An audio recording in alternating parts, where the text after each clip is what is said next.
मध्य प्रदेश के कांग्रेस प्रभारी मुकुल वासनिक ने ज्योतिरादित्य सिंधिया को लेकर बड़ा बयान देते हुए कहा कि कांग्रेस बहुत पुरानी पार्टी है और किसी नेता के जाने से पार्टी को कोई फर्क नहीं पड़ता। उन्होंने ये भी कहा कि ग्वालियर चंबल संभाग में नेताओं और कार्यकर्ताओं की कमी नहीं है।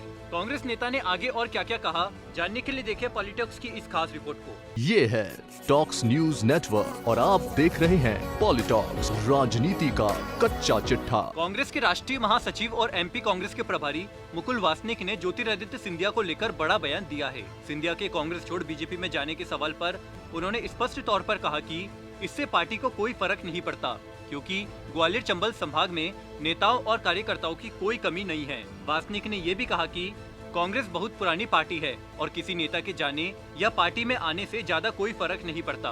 कांग्रेस प्रदेश प्रभारी का ये बयान उपचुनाव में कांग्रेस की तैयारी को बखूबी दर्शा रहा है। मुकुल वासनिक ने पीसीसी में मीडिया से चर्चा के दौरान यह बात कही।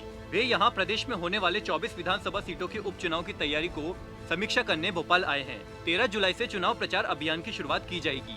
प्रेस वार्ता में जब एक पत्रकार ने वासनिक से ज्योतिरादित्य सिंधिया के पार्टी छोड़कर जाने और उससे उपचुनाव में बढ़ती मुश्किलों को लेकर सवाल किया, तो कांग्रेस प्रभारी ने सीधे सीधे कहा कि नेताओं के आने जाने से पार्टी को कोई फर्क नहीं पड़ता। कांग्रेस बहुत पुरानी पार्टी है।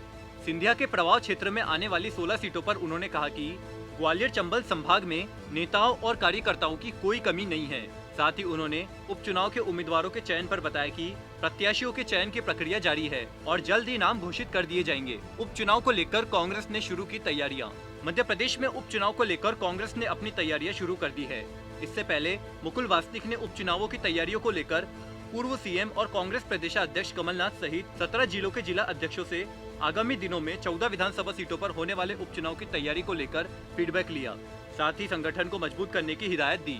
24 सीटों पर होने वाले उपचुनाव में कांग्रेस मजबूती के साथ जीत का दावा ठोक रही है। कमलनाथ सरकार के साथ जो हुआ उससे जनता की सहानुभूति कांग्रेस के साथ है। वहीं कांग्रेस से बीजेपी में गए बागियों की सर्वे रिपोर्ट नेगेटिव आ रही है, जिससे भी कांग्रेस को संबल मिल गया।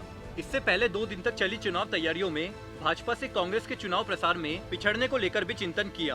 ग्वालियर चंबल अंचल की 16 सीटों पर चुनाव प्रचार की शुरुआत 13 जुलाई को पीताम्बरा पीठ से मां बगलामुखी के दर्शन कर की जाएगी। यह है चुनाव प्रचार का कार्यक्रम। कांग्रेस का सबसे अधिक ध्यान सिंधिया प्रभाव क्षेत्र वाली ग्वालियर चंबल संभाग की 16 सीटों पर है। अगर ये सीटें कांग्रेस की झोली में चली गई तो न केवल सिंधिया बल्कि कांग्रेस से उन सभी बागियों को सबक मिलेगा जो शिवराज मंत्रिमंडल में बिना विधायकी मंत्री बने बैठे हैं और जिनका कमलनाथ सरकार गिराने में अथक योगदान रहा है। इन सभी सीटों पर 13 से 17 जुलाई के बीच चुनाव प्रचार कार्यक्रम रखा गया है। कांग्रेस के सभी दिग्गज नेता 16 विधानसभा सीटों पर प्रचार करने के दौरान रात्रि विश्राम ग्वालियर में करेंगे।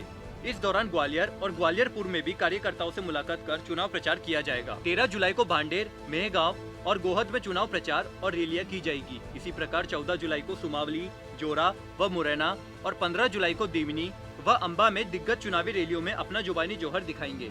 16 जुलाई को डबरा, करेरा व पोरी और 17 को अशोकनगर, मुंगावली व बामोरी में दिग्गजों की जोश आजमाई नजर आएगी। पॉलिटॉक्स ब्यूरो, भोपाल। ये है टॉक्स न्यूज नेटवर्क और आप देख रहे हैं पॉलिटॉक्स, राजनीति का कच्चा चिट्ठा।